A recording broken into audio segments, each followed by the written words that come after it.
Hello, my name is Leroy Blevins. Welcome to Mysteries and Histories. In this episode here, what we're going to do is we're going to talk about the Doorway Man and JFK assassination. Now, I was going to make this video tomorrow and post it, but, because someone left a comment, he's a real nice man, Rick is, and, he was asking about, Oswald and stuff like that. But then when I start checking my emails again, I had people saying, no, Oswald was the man in the doorway, because I guess they read the comment because it was just added. I just got the email stuff, and I guess they read the comment that I made back to Rick. And they sit there and they say, Oswald was the man in the doorway, because a certain person made this, and some, videos, and certain person, did this research on the man in the doorway and everything else. And he proves it was Oswald. Okay.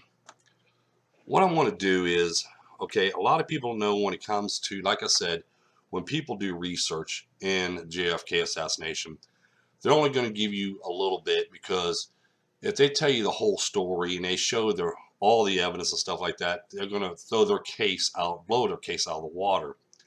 Just like one time, I remember I was talking to Judith Baker, and she says Oswald's in the doorway, Oswald's in the doorway, and I show her the facts that Oswald couldn't be in a doorway, because even Oswald's testimony, he claimed he was on the second floor lunchroom, and he was eating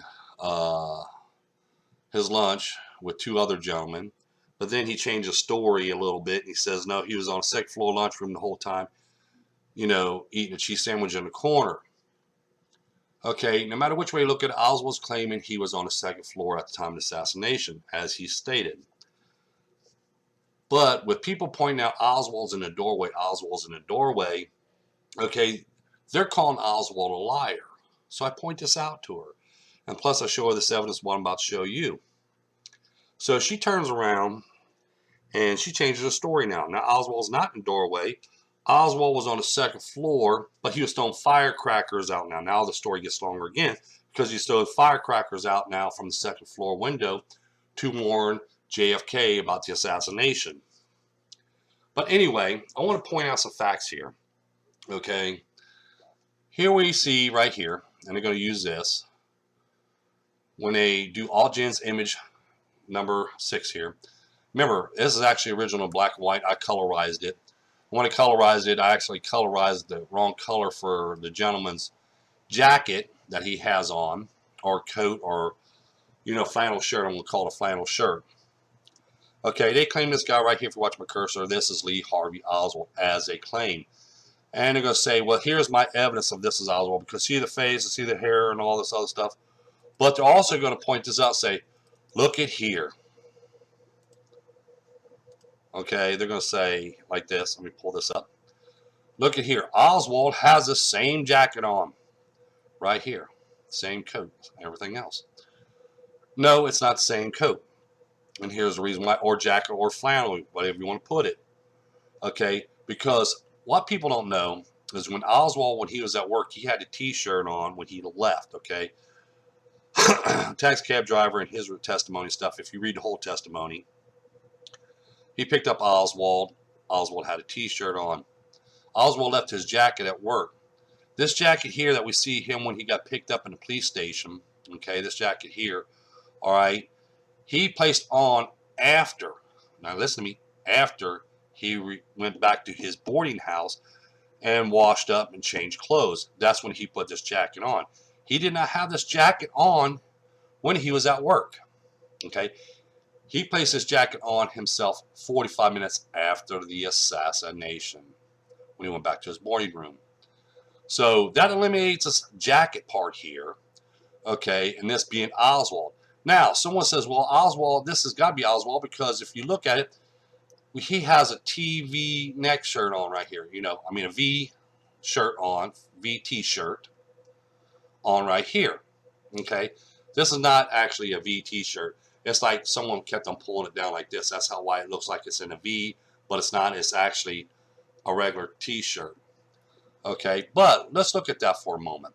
As you see, Oswald's shirt right here, which I want to zoom in a little bit more, because I know I'm down here.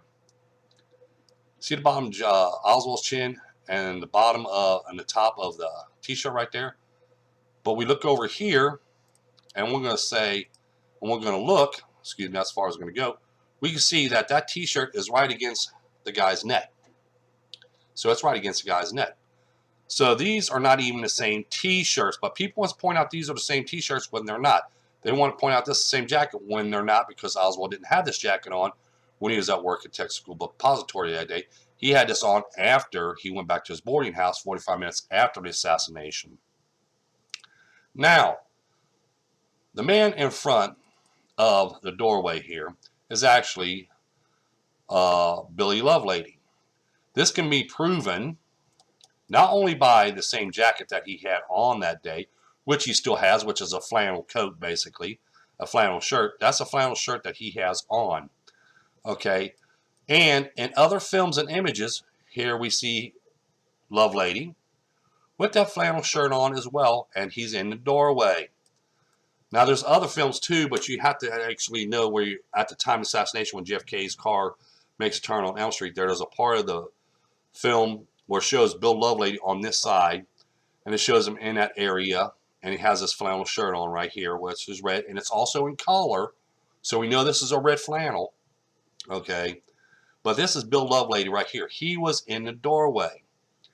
Not only he backs up him being in the doorway, but here's Frazier right here.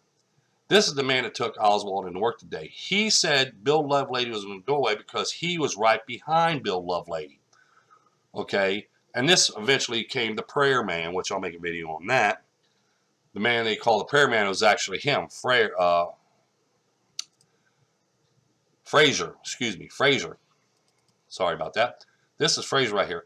He's the one that took Oswald into work that day, and he was the one standing right behind Bill Lovelady. So he testifies that Bill Lovelady was standing right in front of him in the doorway, and this is the location where he claimed they was at, was right here, because Bill Lovelady's here, which I'll zoom in.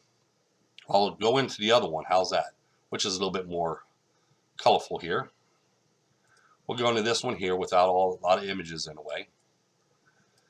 Bill's Lovelady's here, and Frazier's right here, right behind him, because he was standing right behind him. He pointed at, Bill Lovelady's location was right here, and he was right behind Bill Lovelady. Okay? Not only Bill Lovelady claims that this is Bill Lovelady, but even Bill Lovelady himself reported that he was right here, and he still had that flannel shirt on that we see right here that's in the films.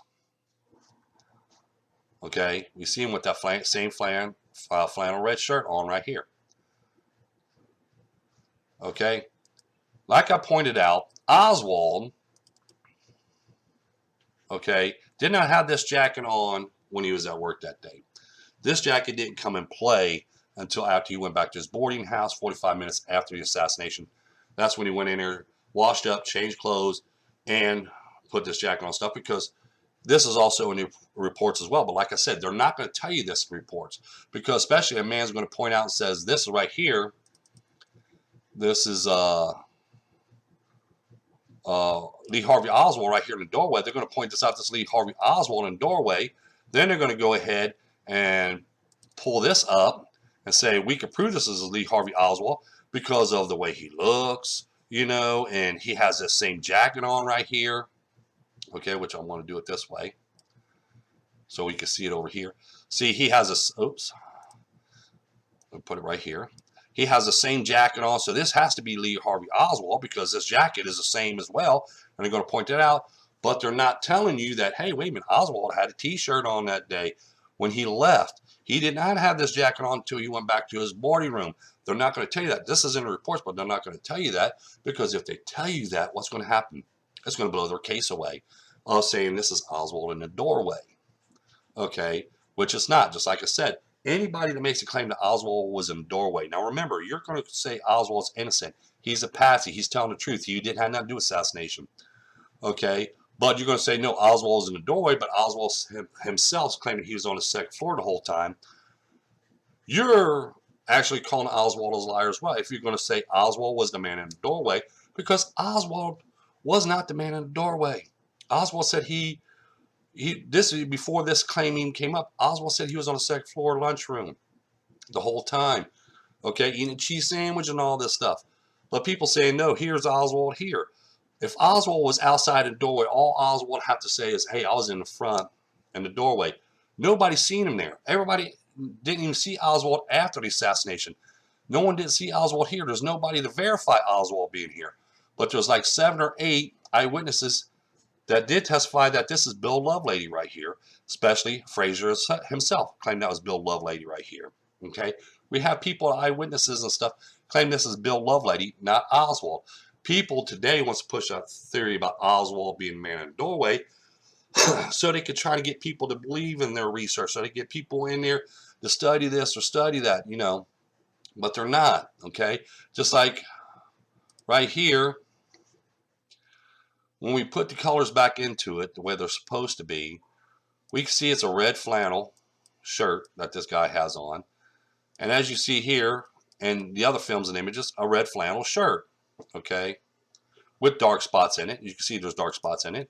Like we see here, there's also dark spots in this flannel shirt too, which is red and like black, red and black squares like. But this jacket has even got squares in it. Oswald's jacket, this right here, wasn't on Oswald at the time of the assassination. It didn't get on Oswald until 45 minutes after. And people especially pushing this issue to Oswald being in the doorway more and more now because of what I show here, Oswald being in the 6th floor of the Texas School Book Depository at the time of the assassination.